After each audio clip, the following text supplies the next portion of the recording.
Bahkan Jokowi pada pernyataan tersebut menawarkan satu solusi yang sangat keras. Kalau peraturan itu menghambat kebijakan, maka Presiden tidak segan-segan mengeluarkan Perpu apabila itu diperlukan.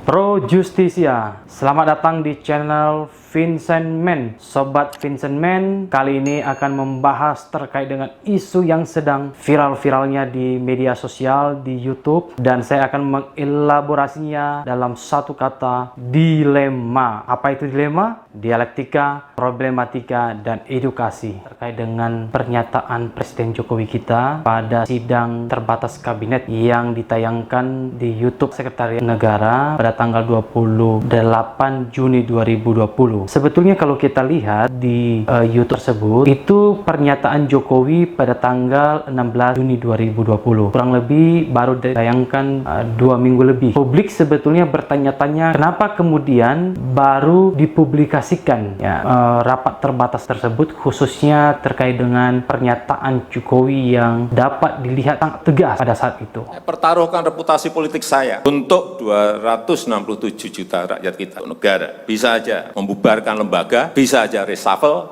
entah buat perpu yang lebih penting lagi, kalau memang diperlukan. Di sana kita melihat Presiden Jokowi benar-benar sedang marah pada kondisi kebijakan-kebijakan kementerian. Di sana bahkan dia langsung menyebut kementerian terkait. Ada 3 kementerian yang disebut di sana. Yang pertama, Kementerian Kesehatan, Dr. Terawan. Kemudian dalam bidang sosial, ini terkait dengan Kementerian Sosial dan juga mengenai perekonomian negara. Pada saat itu juga, Jokowi bahkan menyebut hal yang sangat sensitif bagi para menterinya, yaitu mengenai reshuffle. Nah, bukan hanya reshuffle, tetapi juga pembubaran lembaga. Nah, terkait mengenai reshuffle dan pembubaran lembaga, reshuffle ini artinya Presiden mengganti menteri. Kalau kita melihat dalam Undang-Undang Dasar, maka Presiden lah yang mengangkat dan juga yang mengganti menteri. Di sini saya akan bacakan langsung ya, yaitu dalam pasal 17 pada ayat 1, Presiden dibantu oleh menteri-menteri negara. Pada ayat 2-nya, menteri-menteri itu diangkat dan diberhentikan oleh Presiden. Nah, poin ayat 2 inilah dapat diartikan Presiden mempunyai hak absolut atau sering kita dengar prerogatif Presiden.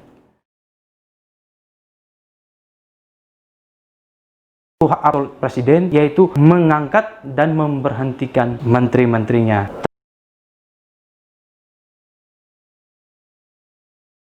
Tentunya tidak salah.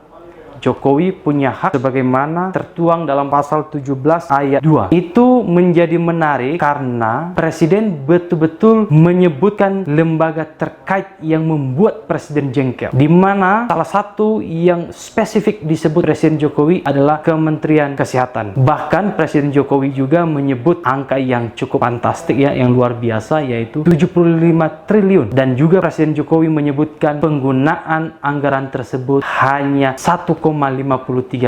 Nah, ini memang jauh sekali dari harapan. Yang tadinya kita berharap apa yang sudah pernah disampaikan juga Presiden Jokowi pada bulan-bulan kemarin pada saat sedang terjadinya pandemi sebelum new normal, Presiden menjanjikan terkait dengan insentif dari para medis seperti dokter, dokter spesialis, perawat, dan bidang-bidang medis lainnya. Nah, kalau kita lihat 1,53% tersebut, nah pertanyaannya, apakah anggaran mengenai insentif para dokter-dokter, para medis, dan alat-alat itu sudah didistribusikan dengan baik, sudah tersalurkan dengan baik? Nah, ini pertanyaannya. Jangan-jangan kenapa kemudian Presiden Jokowi sangat spesifik menyebutkan Kementerian Kesehatan ini bisa saja belum tersalurkan atau belum maksimal tersalurkan mengenai insentif maupun mengenai bidang-bidang di kesehatan, di Kementerian Kesehatan. Nah, kalau juga kita lihat mengenai bantuan sosial, sepertinya Jokowi mengatakan di sana lumayan. Tapi bagi Jokowi,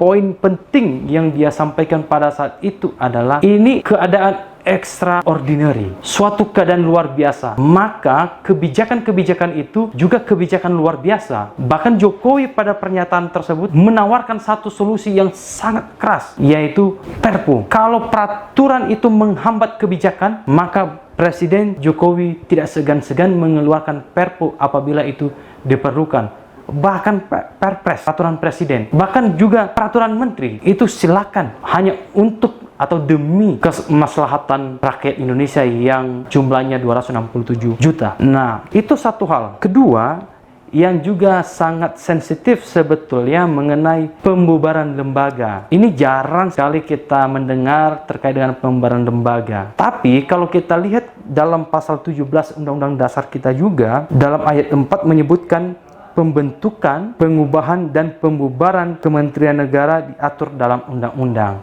Artinya apa? Ini memang diberikan hak presiden untuk membubarkan, mau juga membentuk ataupun mengubah, tetapi mekanismenya itu diatur dalam undang-undang. Nah, oleh karena itu, ini menjadi menarik bagi publik. Pertanyaannya, apakah ini strategi komunikasi Presiden Jokowi kepada publik bagian dari gimmick saja, atau memang ancaman yang akan segera diwujudkan? Nah, ini menarik kita nantikan karena banyak komentar-komentar publik, bahkan pengamat publik juga merasakan belum maksimal penanganan COVID-19. Nah, ini mungkin menjadi alasan Presiden Jokowi untuk mengancam ataupun mengultimatum para menteri-menterinya untuk melakukan kebijakan yang extraordinary, yang sangat luar biasa, tidak biasa-biasa saja seperti yang disampaikan Presiden Jokowi. Oleh sebab itu, tentu kita sebagai rakyat Indonesia menanti apakah pernyataan Jokowi itu menjadi cambuk bagi para menterinya untuk segera mengeluarkan kebijakan-kebijakan yang tadinya extraordinary, dan juga kita menantikan kalau kemudian para menteri ini masih biasa-biasa saja, apakah betul Presiden Jokowi juga mereshuffle atau mengganti menterinya, apalagi menteri yang dari partai? Nah, ini pertanyaan luar biasa juga ini. Apakah Presiden berani mengganti menteri dari partai pendukung? Kita nantikan kebijakan selanjutnya. Terima kasih.